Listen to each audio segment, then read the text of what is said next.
Welcome back. So I thought today we would have a little bit of fun and just talk about curtains. Before we do that, however, I also thought we'd talk about Audie, because when I do videos like this that are all pictures, there is no Audie. So here is Audie. He is sleeping on the neighbor's patio. By the way, the neighbor did stop by afterward and just wondering if I was worried about where my cat was, as if. So, no, Audie is just making his presence known in the neighborhood. Now, another quick Audie story. Colleen from the Sumi's Angels sent Audie this wonderful little cat hideaway. Now, let me show you another picture of this. As you can see, there are two openings. The main opening, that's where the little blue butterfly is, and then the back opening, and that's where that little beaver is. Well, Audie, and believe me, I know you people think I'm exaggerating when I say that I have a bad cat and my cat's kind of an idiot.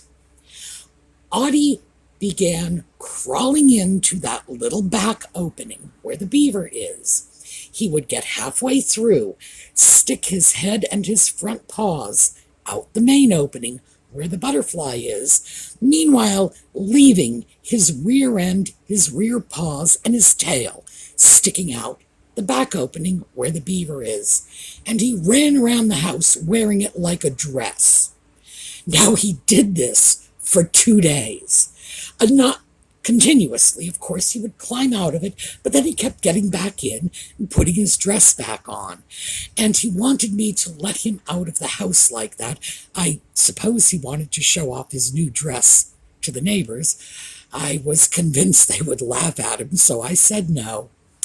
Yeah, so that's what he is doing with his new cat toy. Now, I'm going to have to put it away when I leave home, because I just don't trust him to behave himself. You know, wearing a dress like that, he could get into a lot of mischief. What if he got caught somewhere? Nevertheless, this is Audie's new dress.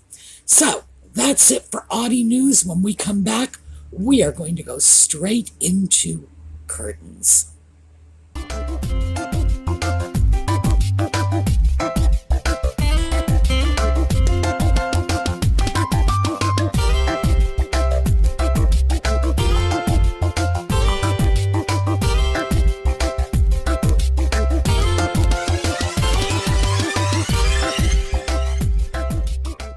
What we have here is an artist's representation of what a city in ancient Egypt would have looked like maybe 2,500 years ago. Now, I say ancient Egypt, but this could be anywhere in the Middle East. So this is, as I said, an artist's representation. As you can see, there is no lack of windows here. So let's take a closer look at what a home in the Middle East would have looked like 2,500 years ago, roughly. Now, here we go. Again, no lack of windows. Now, something like this obviously would have been an elegant and an upper middle class home. This would not have been where the lower elements of society were residing. Nevertheless, as you can see, plenty of windows. And this is an artist's representation of how people in the Middle East would have been living, how they would have used their spaces. Again, you can see the windows, but the important thing here is you can also see the fabrics. People were wearing cloth clothing. They had woven rugs. And I'm not sure what this yellow canopy is made of, but it could very well be made of cloth. This is a more modest residence, and of course this is an artist's depiction. This is simply a small little stucco model. And this, again, now of course, this is in a museum, so it's a more exacting replica. This would have been a Middle Eastern residence for many people. Would have been a lot of people living here. As you can see, there's places for the livestock, there are places for the cooking, and it's a cutaway version. But because these were people who didn't have the same idea of winter that those of us in the northeast part of America have, there was no real need for protection from the worst of the elements. Again, we got windows. So let's take a trip over to the New World. And this is a New World dwelling of approximately the same era. We're going to say more than 2,000 years ago. This would have been in the area of Central America, Mexico. Although this one does not show windows, it does show a wide open doorway. Now, what's the point of all of this? Well, the point is these people had openings they needed to cover. They would need to do it to keep dirt and dust out, to keep the weather out, possibly to keep insects out, although I think they were less picky about that sort of thing than we are, especially when you look at a building like this with a thatched roof, because that thatch would have been full of all manner of insects. The doorway could have been covered by a piece of wood. It could have been covered by woven rattan or other branches, but it was very likely covered by fabric. Now, let's skip back to the Middle East for a moment, because we're going to take a quick look at Roman fabric. And here we go. Now, we don't actually have Roman fabric. What we do have is, this is 1st century BCE. This is Octavian, I believe. And this is an example of Roman sculpture depicting draped fabric. They knew what fabric was, and they knew how to drape it. Not only that, but as you can see, they had incredible skill when it came to representing that drapery in stone. Here's another one. This would have been maybe 50 years later. This is Claudius. And again, look at that gorgeous, gorgeous drapery. But here, just in case you think that's an aberration, this, by the way, is a statue by Praxiteles, the greatest sculptor of all time. You don't need to remember that. There won't be a quiz. If there were to be a quiz, though, the answer to who is the greatest sculptor of all time, at least in my classroom, is going to be this man, Praxiteles. This is his statue of Diana. And note the date. And that is just breathtaking. So, fast forward 1,600 years. Here we go. This is a representation of medieval drapery that was actually made in the medieval era. The first thing I hope you notice from this is, gee, nothing has changed.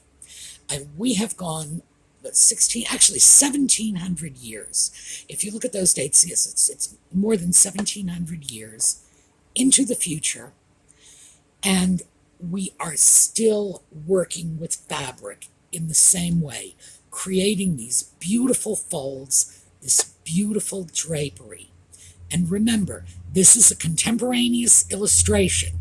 This painting dates from 1361, so we are seeing an artist's view of drapery in that time.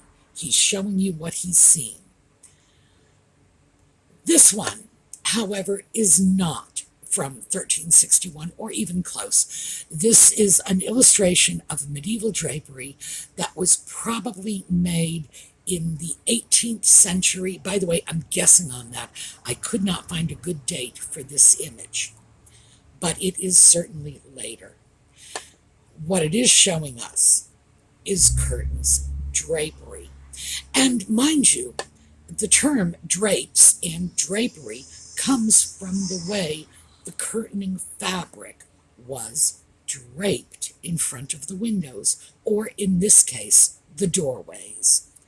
So what this tells us, I know I'm way past the point of making long story short.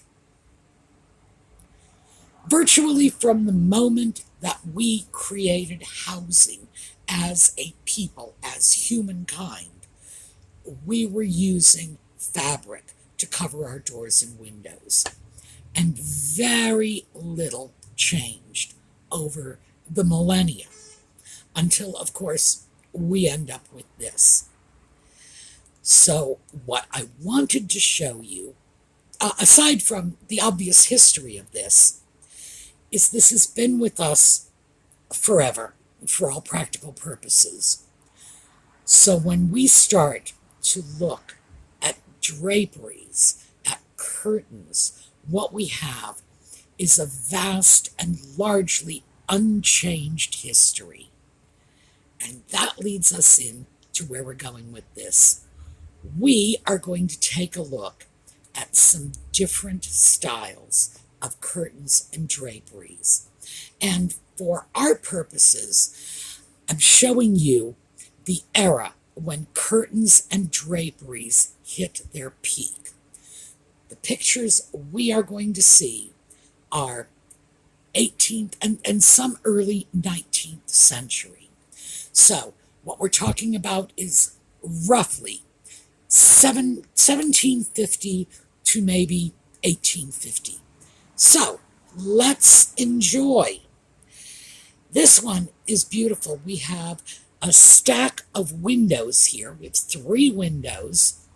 Notice we have an interesting cornice piece, not over the windows themselves, but over the empty space in between the windows. Also notice the beautiful sheer curtains are on the 2 end windows and not on the middle window. So just to show you, amazing variety in the way they handled window treatments. Here we go, 2 more. What I love about these, oh, by the way, there are reasons I've included all the pictures I'm including. And with this, I love the different colors of fabric. We've got a sort of maroon with blue trim against a blue curtain. We have a teal with a rather pale yellow trim against yellow. One of them has a very fancy cornice piece. The other is simply drapery over a rod. Both of them have that sheer curtain. They're pulled back. Notice they are pulled back differently at different heights. We have different swags. Really, really interesting. This is very, very simple. And notice, we're not even dealing with color here. This is white. We have a couple of different designs here. Each is a set of double windows.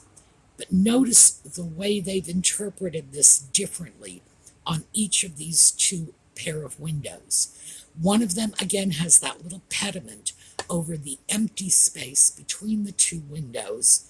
The other one has a little flounce in between the 2 windows. In both cases, the 2 windows, and we know this from the side drapery, are basically being treated as one window. And that was one of the reasons that I included this image, because I wanted you to see that that was a thing they did. This, very, very interesting. What we have here is 3 windows, and they seem to be in a bow window. It's curved. We have this valance going all the way from one end of the window to the other. And in fact, the curtains are not stopping at the end of the window. They seem to have advanced out for at least an additional 50% of the width of the window. So notice, if you will, the end pieces are terminating on the wall pretty far away from the window itself. Even though it appears that all three windows are the same width, they're not treated that way with the window treatment. I also do love the two colors here. Now this was a thing back in the early 19th century, right through Victorian times, and it came back into vogue in the 1970s for a brief period, completely draping your room so that it looked like an Ottoman tent. It was a style, it was a thing they did. By the way, if that is something you like, go for it, because this has been coming in and out of fashion for 2,000 years. This is interesting.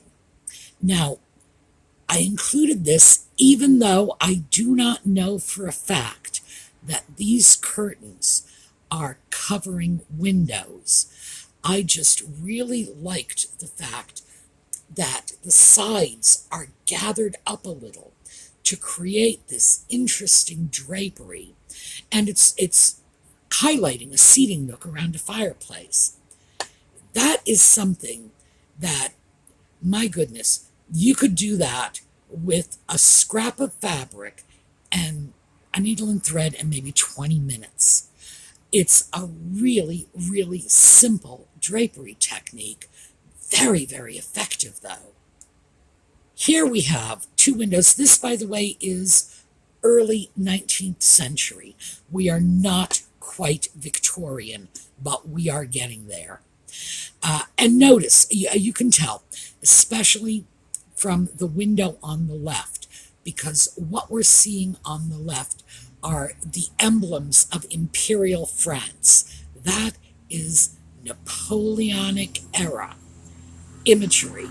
So this is French Empire on the left.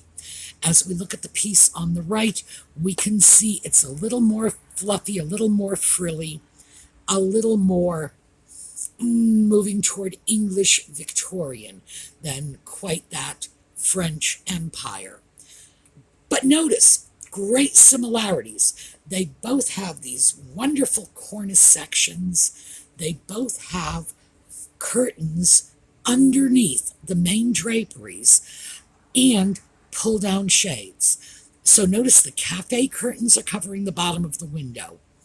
A decorative pull-down shade is covering the top portion of the window, and both of them are being covered by draperies that are being tied back.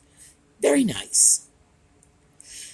Once again, we have two separate windows, and in this case, it appears they have a pier glass. That was what they called it, one of these big, tall mirrors. It appears they have a pier glass in the middle, and that's been incorporated into the window treatment. Believe it or not, this is a relatively simple window treatment, even though I would have to say it doesn't look all that simple. It really is. But what they've done is they've taken this whole section of wall and just turned it into windows. Also, please notice the little laurel wreaths that are in the valance pieces over top of the two windows. Again, that tells us we are looking at empire design, Napoleonic France. This is just great. This is fabulous. We have 9 different window treatments here. Absolutely, we have something for everybody, from incredibly detailed and elaborate to plaids and florals that would be at home in, well, definitely the plaid would be at home in an American country style house today. I would have to say most of these are probably a little bit fussy for the majority of us, but absolutely, could we incorporate something like this into our homes? You bet we could. It wouldn't take much to just streamline and simplify these a little. Again, what we're looking at is late 18th, early 19th century. This one. Okay, elaborate 19th century French curtain and furniture designs. Well, there you go. This would be later than the Empire period. This is definitely moving into Victorian. Remember, when we looked at the Empire period, especially in France, it was much more reliant on squared off lines and the emblems of imperial France. That was huge for them. This multiple tying back of the curtains, that's more Victorian. So we're probably moving into maybe the 1830s, possibly even as late as the 1840s here. However, let me also say, I say that because this is French. If we went over to Great Britain during this same period, I might not expect to see this until the 1850s or 60s. And once again, more French stuff. This is great because once again, we have the opportunity not only to look at the curtains themselves, but what's underneath. In the upper right-hand corner, there's these lovely blue curtains, very simple. Notice, once again, we have cafe curtains over the lower portion of the windows. They're extending almost to the floor. And then this decorative pull-down shade. Notice that on the bottom, we have asymmetrical curtain designs. In particular, look at this great piece in lilac. This is held back from the top in two positions. Now, that, I would have to say, is an elaborate curtain treatment. But in fact, that is great. I love the asymmetry of this. Now, this sort of sage green one next to it, again, asymmetrical. One side of the curtain is larger than the other. They are both pulled back separately. Very, very impressive. Also, notice that the cornice is asymmetrical as well. It has the same overall design when you look at it and compare one side to the next. But when you take a close look at that, no, it's different. It is asymmetrical. And that, of course, is definitely worth looking at. This, oh my, this is elaborate. At this point, we are getting close to Victoriana.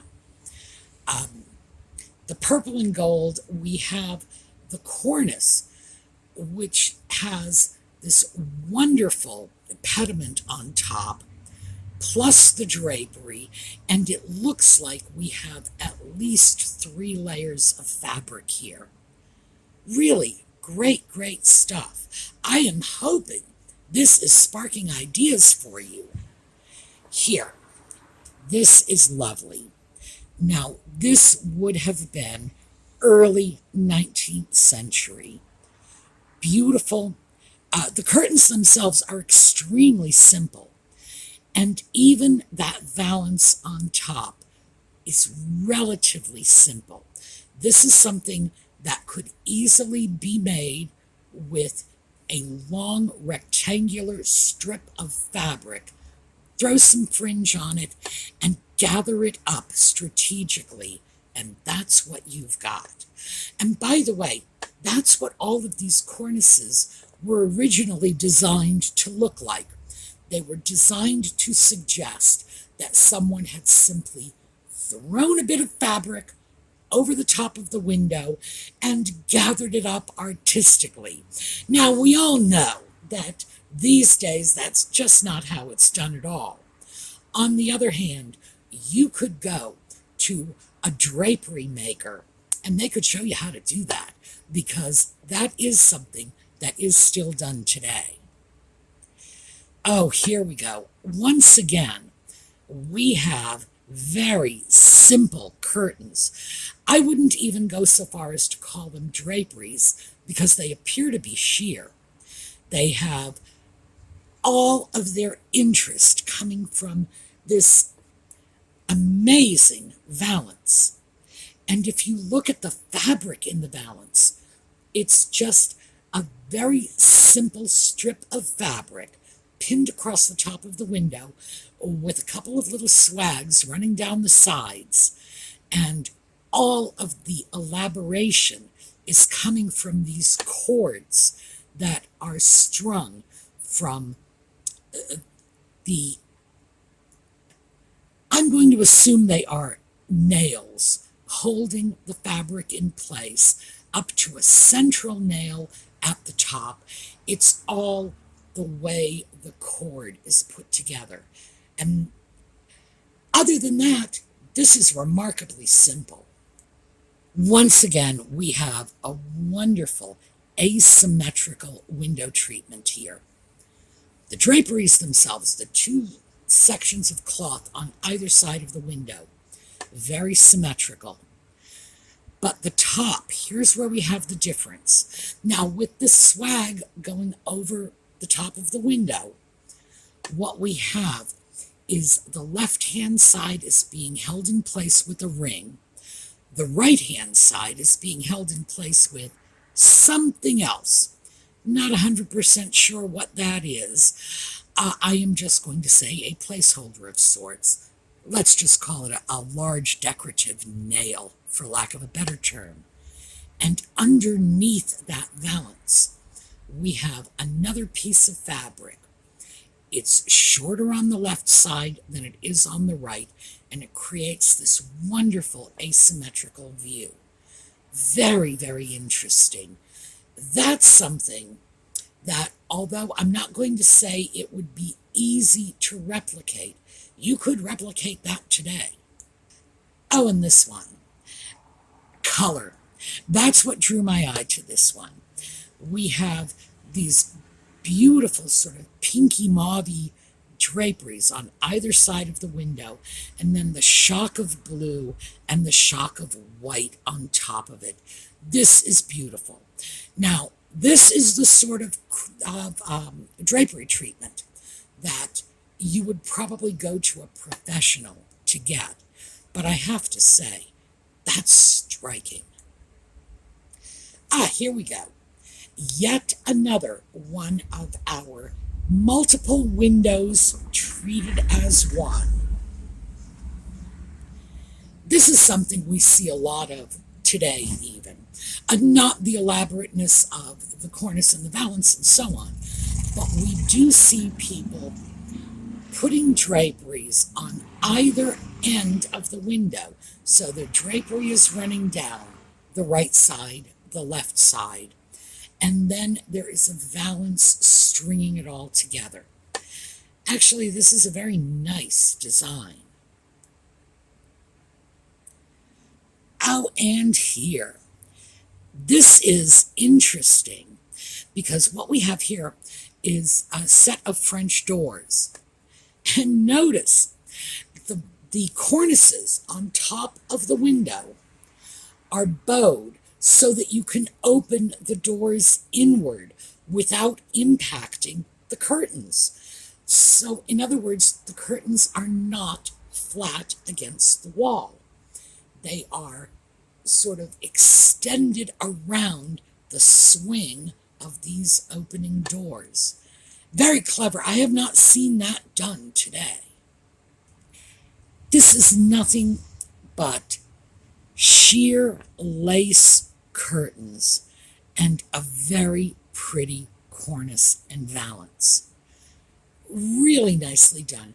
This is something that just sort of screams late 19th century Art Nouveau.